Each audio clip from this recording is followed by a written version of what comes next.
Kenapa ini menjadi pandemi? Ada kalimat pandemi. Ya. Karena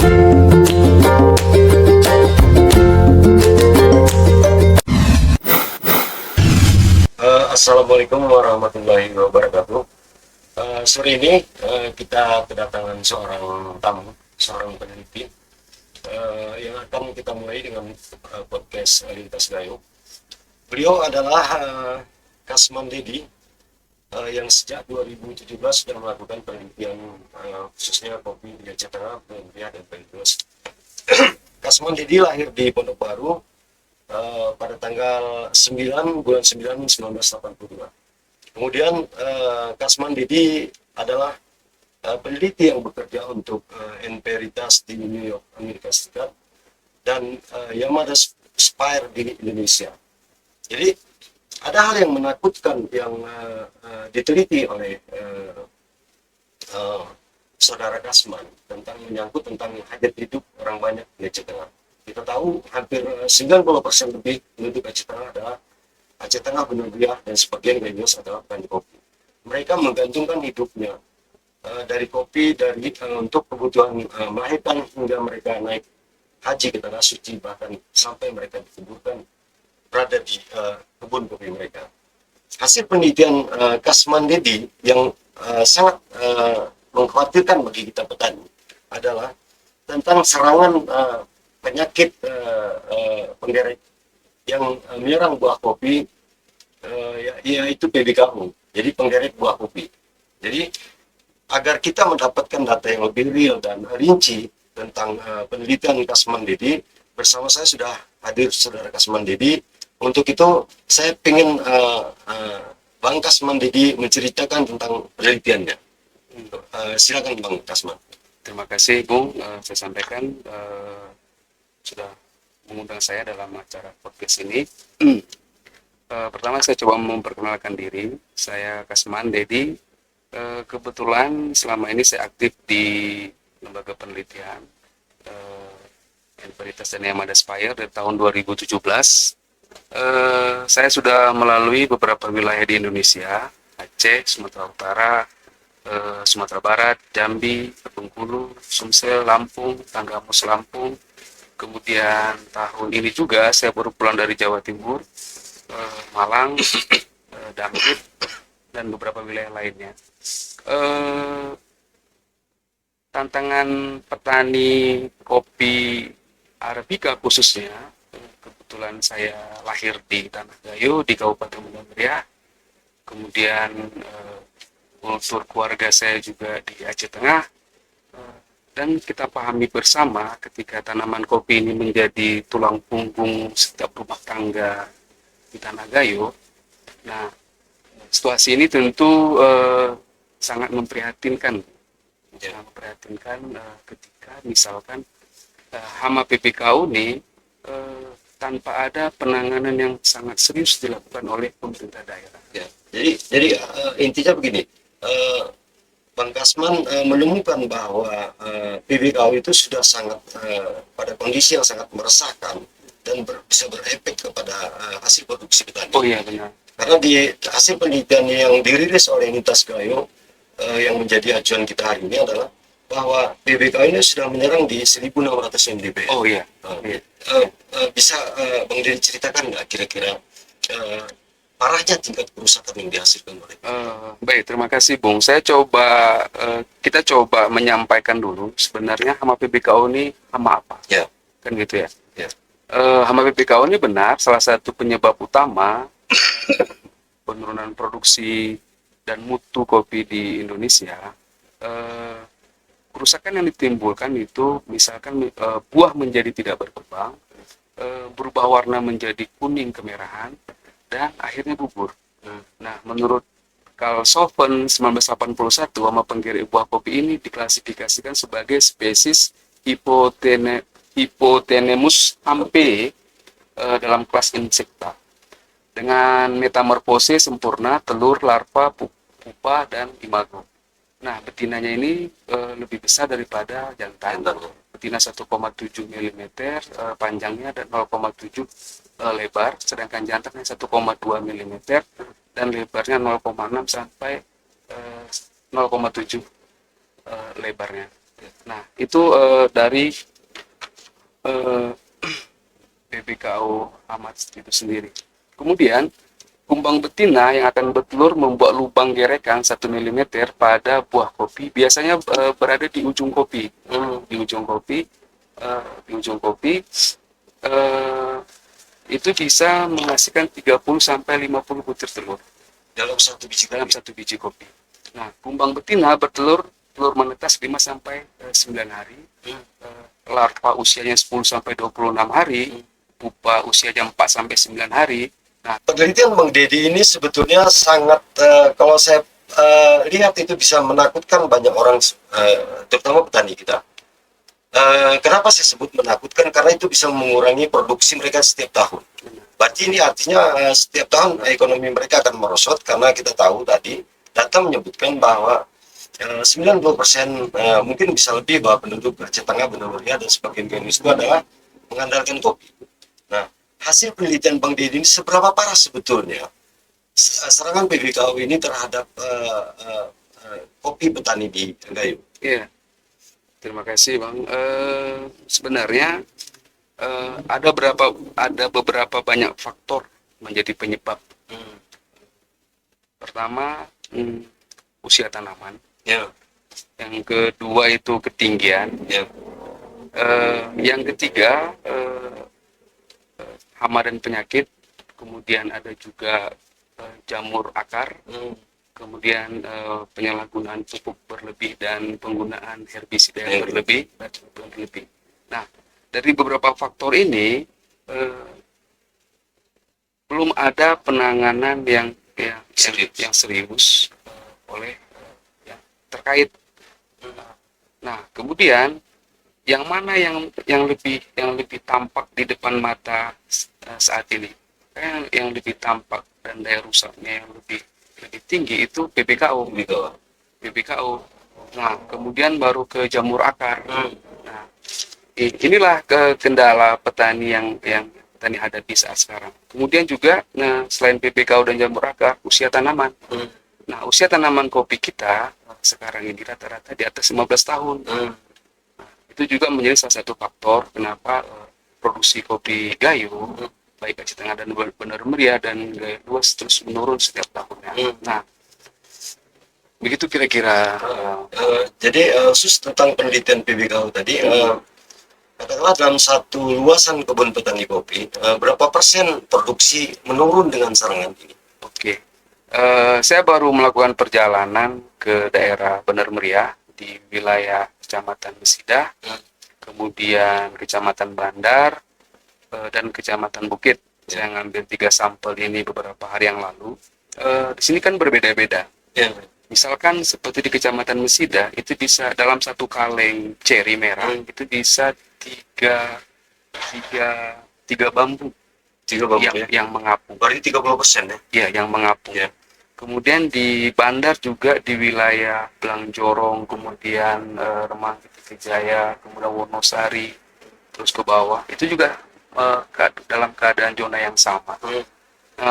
Sedikit baik itu di Kecamatan Bukit, itu dalam satu kaleng itu maksimalnya 2 bambu dan rata-rata 1 bambu. Nah, di bagian zona lainnya di Kecamatan Permata, nah di sini lebih signifikan masih kategori baik.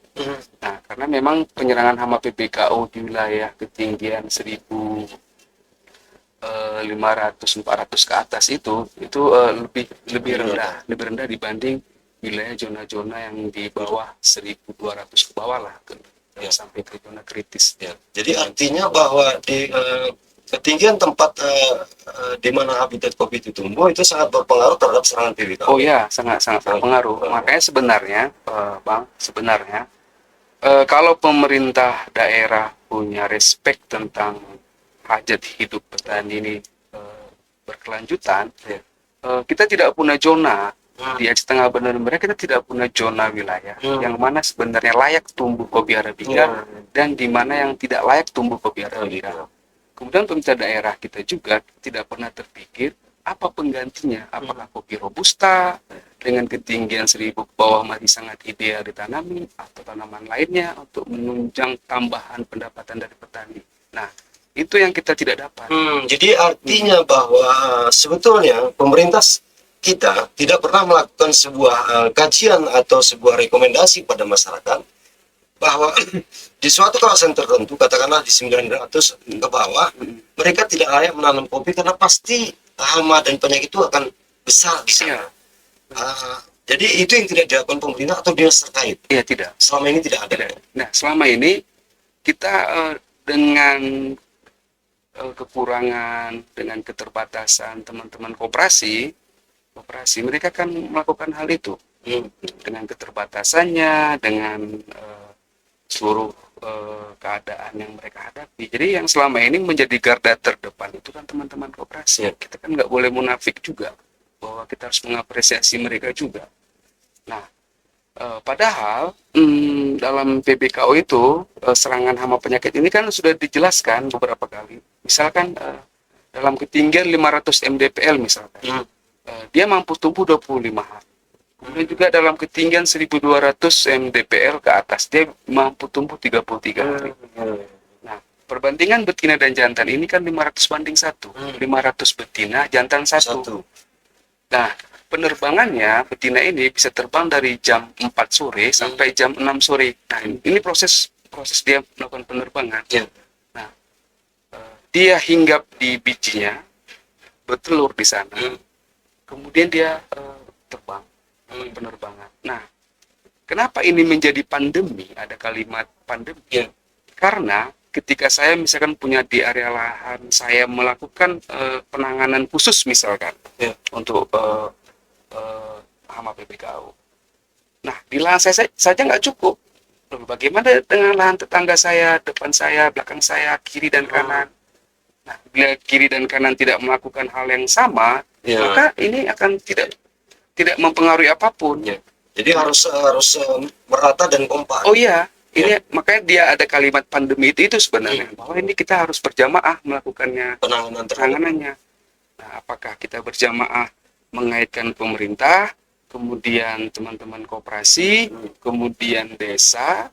Nah, di 3 unsur ini kan ada anggaran yang bisa dipakai maksudnya. Kalau kita mau serius agar kopi gayo itu selamat. Benar. Jadi artinya begini, bahwa kedepannya untuk mengantisipasi PBKO ini yang hasil penelitian tadi menyebutkan bahwa di beberapa wilayah itu sudah 30% dari hasil kopi petani itu katakanlah itu sudah rusak oleh PBKO. Jadi kedepannya pemerintah daerah melalui dinas terkait, kemudian juga DPR Aceh Tengah Benar Mulia dan Gayo Luas juga mulai harus atau harus peduli bahwa ada masalah di kopi kita. Kemudian untuk itu kemudian mereka harus memetakan kawasan-kawasan mana kawasan atau daerah yang bisa ditanami kopi, mana yang tidak. Seperti dia katakan Bang Kasman tadi bahwa katakanlah di atas di bawah 800 mereka tidak harus menanam kopi karena risikonya terlalu besar. PBKO ini akan menyerang 30% dari penghasilan mereka. Nah, idealnya nanti ke depannya apa kira-kira yang harus dilakukan oleh pemerintah daerah, DPRK, koperasi juga mungkin masyarakat semacam kampanye lah dari hasil penelitian. Terima kasih, Bang. Sebenarnya ini tahun kedua saya melakukan publikasi tentang PBKO. Saya sudah mulai ini tahun lalu karena saya melihat ini situasinya sudah sangat mengkhawatirkan. Nah, saya juga sudah menyampaikan ide sebenarnya bagaimana ini semua serba keterbatasan. Daerah juga punya keterbatasan pembiayaan. Koperasi juga punya keterbatasan pembiayaan. Desa juga punya keterbatasan pembiayaan. Kan begitu nih. Nah, kenapa tidak bergabung? Kenapa kita tidak bersama?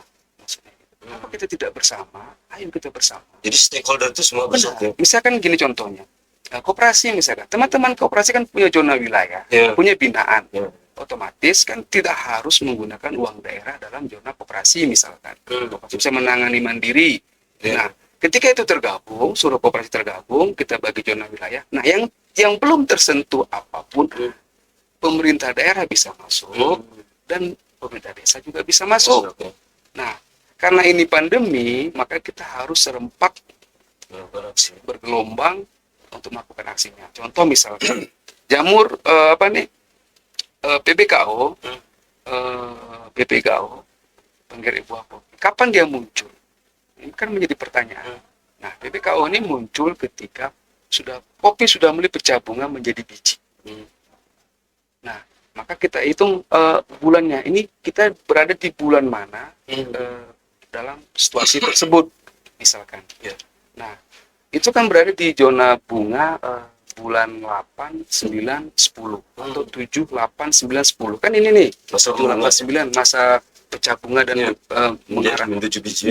menuju buah. Kan gitu nih posisinya. Nah, Itu aksinya. nah di zona itu kita mulai.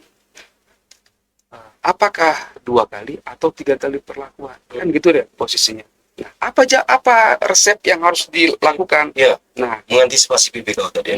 mengantisipasi PBKO. Nah, kebetulan tahun lalu kami kan sudah melakukan penelitian di wilayah Sumatera Utara. Ya.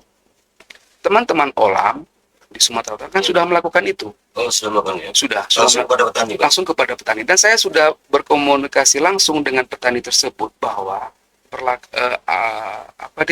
pengaplikasian resep yang diberikan teman-teman Olam itu kan berhasil.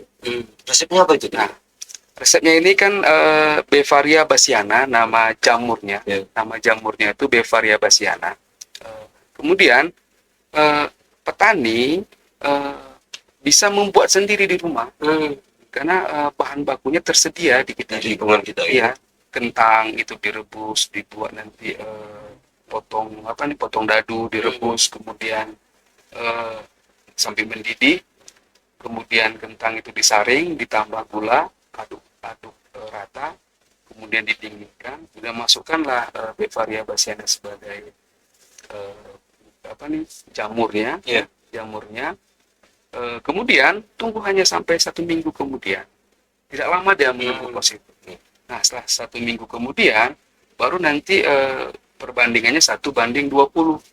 Satu bahan tadi itu yang setelah kita campur, yang 20 itu adalah air. Nah, kemudian setelah itu baru kita aplikasikan. Disemprot ya.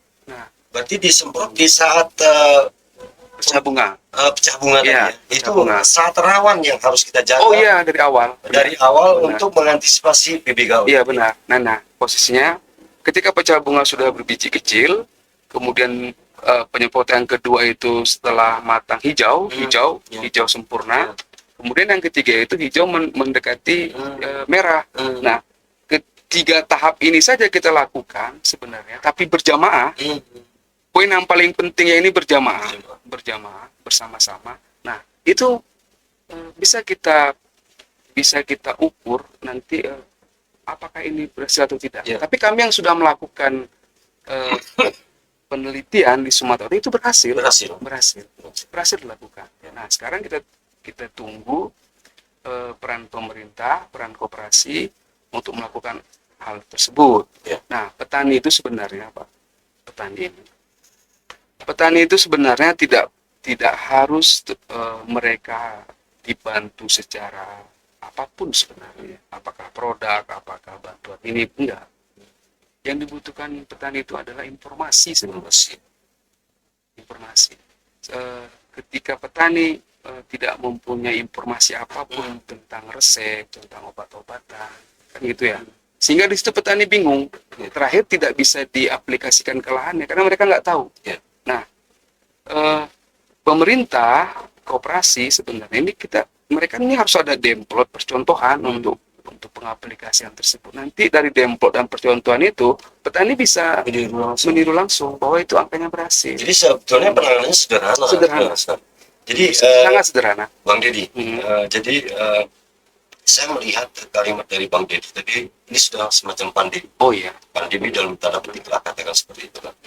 Jadi artinya bahwa isu ini harus kita mulai gaungkan kepada banyak pihak, terutama kepada pemerintah daerah.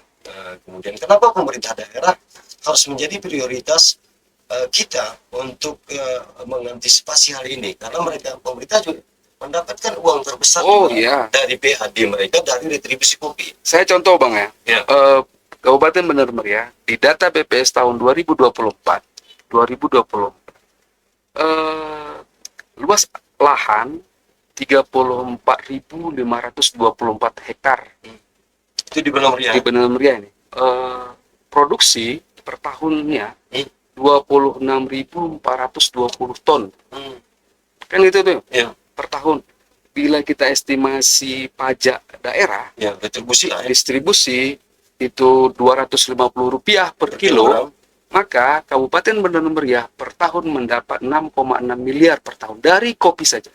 6,6 miliar dari retribusi Kopi petani. saja. Dari kopi saja. Dari kopi saja. Dari kopi saja. Jadi artinya bahwa pemerintah punya uang untuk Oh ya, melakukan antisipasi terhadap PPKU. betul, betul.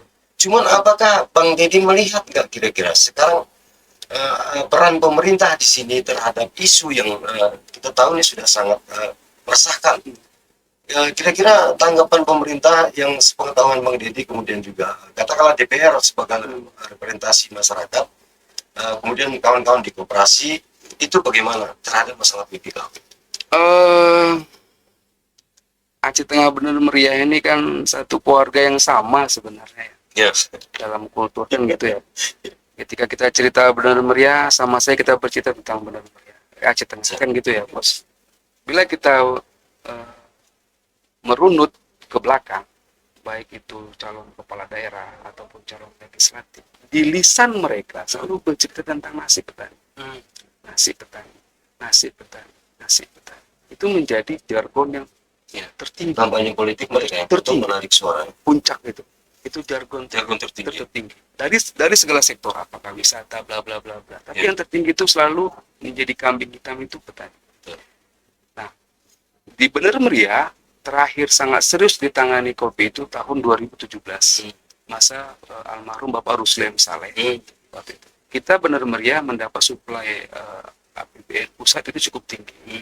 Nah, masalahnya di mana? Masalahnya adalah ketika oknum-oknum di sana itu melakukan penyimpangan Dari bantuan itu. Iya, dari bantuan itu terakhir sekarang udah, cuma saya salah ingat itu sudah diproses hukum. Oh iya ya. Nah, kan begitu Iya, ya. ya. Nah, pasca kejadian itu sampai hari ini belum ada sentuhan apapun dari pemerintah daerah, belum ada Terhadap petani. belum ada. Itu bisa Termasuk PPKU belum ada. belum ada. Belum ada penanganan sangat serius oleh pemerintah daerah sampai saat ini. Oh, kawan-kawan di koperasi? Teman-teman koperasi sudah melakukan, setahu saya ada beberapa teman-teman koperasi sudah mencoba ada jadam atau apa gitu, sudah mereka aplikasikan ke lahan anggota masing-masing, tapi memang masih terbatas, belum maksimal dilakukan. Ya, jadi artinya kawan-kawan di koperasi sudah mulai sadar tentang pandemi ini dan mereka berusaha untuk mengantisipasinya. Iya, Bang. Jadi kan ini kan ada dua lembaga ya, lembaga pemerintah mendapat untung dari PAD, lembaga koperasi mendapat keuntungan dari perdagangan. Ya. Kan gitu ya. Ya. Nah, ini kan ada petani di sini. Ya. Nah, ini kan bahan baku pemerintah daerah dan koperasi. Maka ini sebenarnya harus menjadi prioritas sebenarnya. Kan gitu ya. Bung Deddy melihatnya belum menjadi prioritas. Belum ya. Belum. Jadi artinya kekhawatiran kita tentang pandemi ini bahwa PPKU juga ini akan kedepannya seiring perubahan iklim ini akan menjadi naiklah katakan dari 30% bisa menjadi lebih. Menurut Bang Deddy apa yang harus dilakukan oleh pemerintah semacam warning lah katakan seperti itu juga kepada koperasi dan kepada kawan-kawan petani. Kira-kira untuk mengantisipasi ini Bang Deddy punya cara apa kira-kira? Kalau menurut saya coba ulang kembali. Ya. Karena ini daya rusaknya luar biasa, maka tidak ada pilihan, tidak ada cerita gap politik dan non politik, tidak ada cerita kamu tim atau bukan tim, kamu pemilih atau bukan pemilih, kamu warna ini, warna itu, warna ini, tidak ada cerita. Kita hapuskan dulu itu semua. Maka duduk bersama. Nggak ada. Kalau pemerintah daerah juga menjadi garda terdepan, dan juga dengan keterbatasannya pasti nanti menjadi masalah di kemudian hari. Ini duduk bersama, koperasi, pemerintah daerah, DPR selaku budgeting anggaran, kemudian ada pemerintahan desa. Nah, duduk bersama. Nah, sampaikan. Nah, sampaikan ini masalah kita. Apa masalah kita? PBKO, jamur akar. Baru kita plot pembiayaannya. Jadi satukan tujuan dulu. Ya. Jadi isu ini harus menjadi isu bersama. Isu bersama. Isu bersama. Contoh misalkan, Ya. kenapa kita tidak bisa bahas di sini zona Bener dan sama Aceh Tengah? Karena untuk kooperasi saja itu bisa nanti anggotanya di Bener Meriah, nanti di sana juga bisa anggotanya di Aceh Tengah. Oh. Kan gitu nih, Ya. kooperasi. Makanya duduk bersama bagi zona wilayah mana yang belum tersentuh oleh koperasi, belum tersentuh oleh desa mungkin, maka diambil peran oleh pemerintah daerah. Kemudian bersama-sama. Nah, selama ini kita kan hanya sibuk dalam Desember panen Desember. Ya. Ini kan Kita festivalkan festivalkan acara panen raya kita festivalkan. Padahal kalau menurut kita lihat dari lapangan, sebenarnya yang prioritas itu bukan itunya, bukan hasil panen yang dirayakan, bukan. Ini masalahnya ini. Masalahnya harus diselesaikan. Iya, ini. Nah, bila nanti itu terjadi dalam satu season, mungkin 2026 mungkin terjadi dalam season. Nah, ini kita buat menjadi acara rutinan, acara rutin bersama. Nah, ketika penanganan yang sangat serius seperti itu didukung seluruh pihak, saya yakin ini akan berhasil. Yakin saya sangat berhasil. Jadi kuncinya tadi kembali kepada bahwa petani kopi di Aceh Tengah Bener Meriah dengan kultur yang sama itu sekarang sedang dihadapkan pada sebuah masalah yang besar, bahwa Bang Deddy menyebut itu sudah semacam pandemi. Kemudian itu harus diantisipasi oleh semua orang, terutama siapa yang bertanggung jawab terhadap petani kopi, siapa yang bertanggung jawab terhadap kesejahteraan mereka seperti kampanye mereka waktu pemilihan kepala daerah dan pemilihan legislatif. Jadi mereka harus tahu ini bahwa hasil penelitian Bang Deddy tadi, kita sudah berada pada situasi yang sangat mengkhawatirkan. Mengkhawatirkan bahwa di depan kita produksi kita akan terus menurun dari tahun ke tahun akibat perubahan iklim. Jadi pemerintah daerah, DPR, kemudian juga kawan-kawan di koperasi dan petani, bahwa kita dihadapkan pada sebuah keadaan yang dimana kita harus duduk bersama untuk mengantisipasi. Mungkin Bang Deddy punya katakanlah semacam closing statement lah kepada para pihak untuk agar kekhawatiran menghadapi perubahan iklim yang luar biasa ini terhadap kesejahteraan petani dengan naiknya PBKO ini, apa kira-kira dari Bang Deddy sehingga kedepannya kita punya solusi bersama bahwa penyakit yang datang ini bisa kita antisipasi dan bisa mesejahterakan kita kembali. Yang pertama, seluruh masyarakat Aceh Tengah dan Bener Meriah, ketika isu ini kita munculkan, sekali lagi saya coba sampaikan bahwa ini tidak ada kepentingan apapun kita di balik ini. Kita tidak ada bervariasi dengan koperasi, tidak ada dengan pengusaha, tidak ada. Apakah isu ini menjadi bumerang dalam perdagangan kopi sebentar lagi kita panen? Saya pikir ini kita berbeda zona. Ya, itu urusan lain lah. Ya, itu berbeda zona, tidak ada saling berhubungan. Karena sekarang juga kopi kita kan dirimbang. Dirimbang untuk mendapatkan kualitas dengan harga yang sesuai kan gitu ya, posisinya itu. Maka itu harus kita pahami. Dan ini harus kita terus khutbahkan, kampanyekan dalam urusan nasib dari petani ini untuk ke depan. Itu yang pertama. Dan yang kedua, pemerintah daerah, saya pikir ya, kita udah bertahun-tahun membicarakan ini kepada baik Aceh Tengah maupun Bener Meriah. Saya pikir kita ayolah kembalilah ke niat awal. Niat awal Sejahterakan. betul. Jadi jangan hanya jadi jargon, ucapan. Marilah kita kembali bahwa ini ada kekhawatiran yang sangat serius ke depannya. Ketika ekonomi kita terus menurun, ini kan akan mengancam kehidupan petani itu sendiri. Makanya kalau untuk budget anggaran, saya sudah hitung, kita udah coba hitung sebenarnya nggak terlalu besar angkanya. Saya coba statement saya sekali lagi bahwa petani itu hanya butuh informasi. Itu ya yang penting. Informasi yang belum sampai kepada belum sampai. Dan itu harusnya datang dari pemerintah. Karena di instrumennya lengkap. dari mulai kabupaten sampai kecamatan sampai penyuluh di desa-desa. Ya. Nah, itu yang belum sampai ke telinga petani. Ya. Itu mungkin dari saya. Terima kasih atas undangannya, Bang. Semoga dengan kebersamaan kita ini kita juga ikut juga menjadi garda terdepan walaupun kita ini tidak mempunyai kekuatan apapun hanya selain ucapan dan doa. Itu ya, terima kasih. Ya. Terima kasih Bang Dedi. Saudara, para penonton podcast Pintas Gayung, itulah hasil wawancara kita dengan Bang Dedi, seorang peneliti tentang kopi di Aceh Tengah dan banyak kawasan di Indonesia. Ada kekhawatiran yang mendalam dari hasil penelitian ini bahwa PBKU atau penggerik buah kopi itu di beberapa kawasan di Aceh Tengah dan Indonesia sudah masuk ke tingkat pandemi atau tingkatnya sangat mengkhawatirkan karena bisa jadi 30% bahkan lebih ke depannya sudah terkena efek dari penggerik buah kopi ini. Jadi kekhawatiran ini ternyata belum diantisipasi oleh pemerintah. Artinya pemerintah daerah di masing-masing kabupaten, DPRK yang mewakili kita di duduk di perwakilan rakyat yang seharusnya paham isu ini, ternyata mereka juga belum tahu bahwa ada kekhawatiran dari para peneliti seperti Bang Dedi ini tadi bahwa ada masalah dengan kopi kita.